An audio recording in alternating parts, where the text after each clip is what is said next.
So good morning. I'm Dr. Vijayalakshmi, Professor Department of AIDS.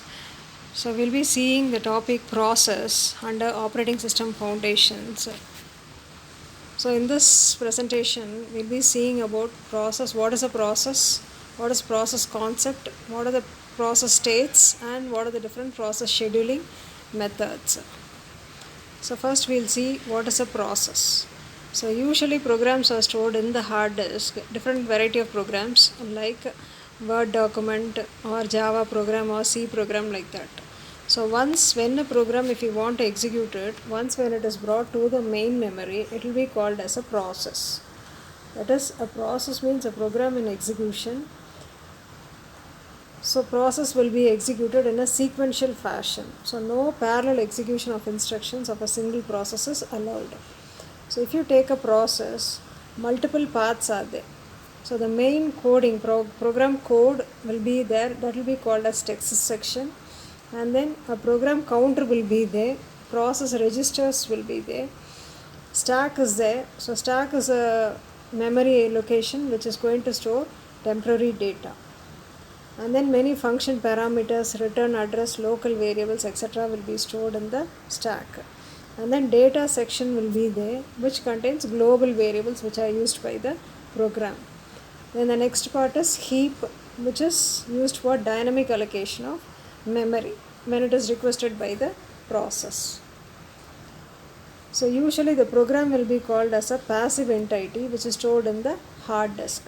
So once it is brought to the main memory, the process becomes active. So process will be called as an active entity, but program will be called as a passive entity.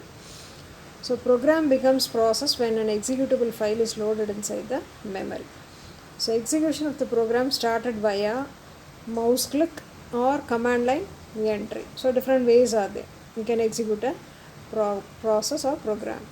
So one program can have several processes. So in a particular program itself, multiple processes can be there. So this is what is given in the diagrammatic representation. So in the memory we have text, that is a coding in one end of the memory. Then we have the data which is going to be used by the process in one section. Next we have the heap, which is for dynamic memory allocation, and then the stack, which is used for storing function parameters, etc. So this will be the arrangement of process inside the memory. So when you take a process, in its lifetime, it will be in any one of the 5 states. So the different states a process can be is new state or running, waiting, ready or terminated state. So what do you mean by newborn state is, just now we have created a process. So then it is called as a newborn state before its execution state. Next, once it is allocated to the CPU or processor, it will be starting its execution. So that state of the process will be called as a running state. So once inside the process, if some IO request comes, means the process will be brought to waiting state. Then next, after that IO is completed, once again the process will be put back in the ready queue, or just it will be waiting for the processor to get executed. So that state will be called as ready state. So once a process completes its execution, it will be leaving the system. So and it will be moving to dead state or terminated state. So these are the 5 states. If you take for each and every process, it can be in a lifetime. So the same thing is given in the diagrammatic representation like this. So first, in the newborn state, a process has been created, whatever resources is needed for that process has been assigned. So now it will be waiting, it has been created now. Next it will be going to the ready state, that is, it will be queue will be there. So there it will be, all the process will be standing in a queue waiting for the CPU next. So it will be that process called as admitted. Then next, from ready state, it will be going to a running state. So that running state means it will get the CPU for execution and it starts its execution. So from running state, it can move to 3 different options. So first one is either it will complete it entirely and it will leave the system, then it will be moving to terminated state. Or else IO request has come, so from running state IO has to happen, then only it can continue its execution. So at that time it will be brought to the waiting state. Then after completing IO, waiting state it will be going to the ready state. Meanwhile, while a process is running, sometimes external interrupt may come. So at that time, the process will be moving from the running state to ready state. And then next one is PCB, that is process control block. So whenever a process is created, for each and every process, a data structure called as PCB will be created and it will be maintained by the operating system. So what are the contents of the PCB is the status of the process. As I told, each and every process will be in its lifetime, it will be in any one of the state. So that state information will be maintained by the operating system. Next we have the program counter. So program counter is nothing but it is a pointer which points to each and every line of the coding, which is the next line to be executed. So that will be pointed by the program counter. So that information also is stored in the PCB. Next we have CPU registers. So registers will be there inside the processor, which is used for storing temporary data. So that data also will be what information is stored. So that will be also present in the PCB. Then CPU scheduling information, that is priorities, scheduling queue, pointers. So what is a priority of a process, whether it is having higher priority or lower priority for each and every process. So that information is also recorded in this. Then memory management information, what memory limit has been allocated for that particular process. Then accounting information, nothing but how long CPU is used since it's entered the processor and it left the processor. So that information is also maintained.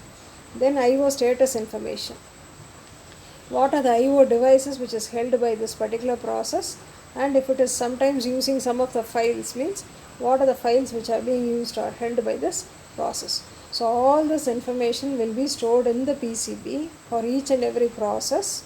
So once if the process completes and leaves the system, means this PCB will be deleted. This PCB will be usually stored in the memory. The next is process scheduling.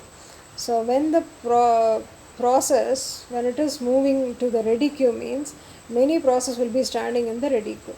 So which process will next utilize a CPU? So that is based on a different algorithms called as process scheduling algorithm. So process scheduler selects among available process for next execution of CPU. So our goal is to maximize the CPU utilization. It should be maximum always. So that will be the goal of the operating system. So scheduling queues will be maintained, as I told.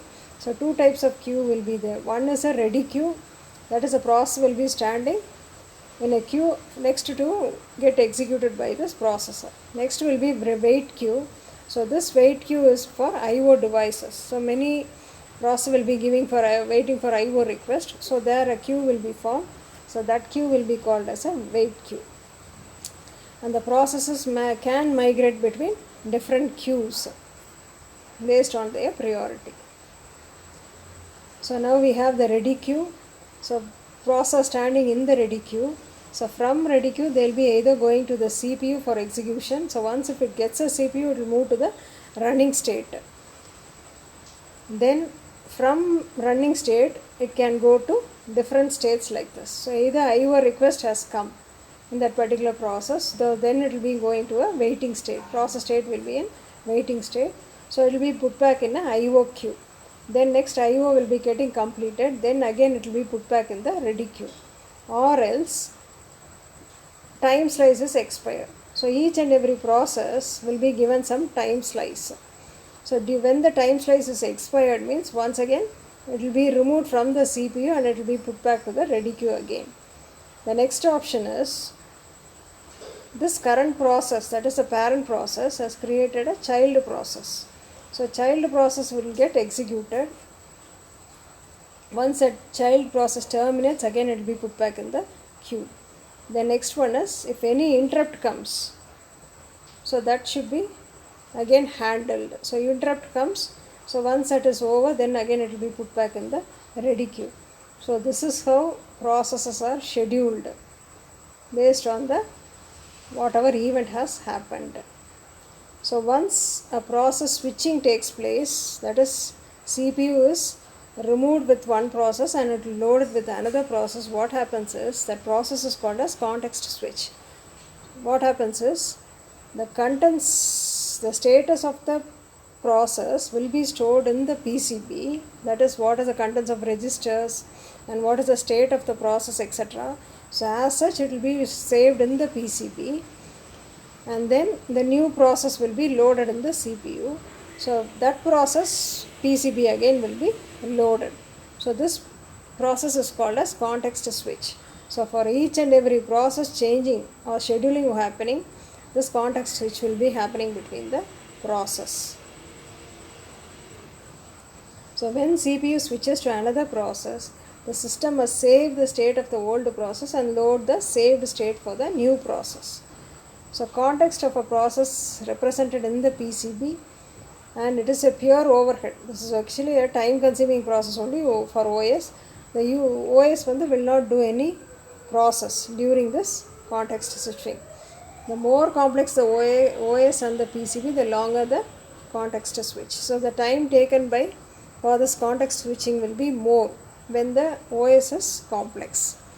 And again it is time dependent on the hardware. Whatever hardware we are using, it is dependent on that. Thank you.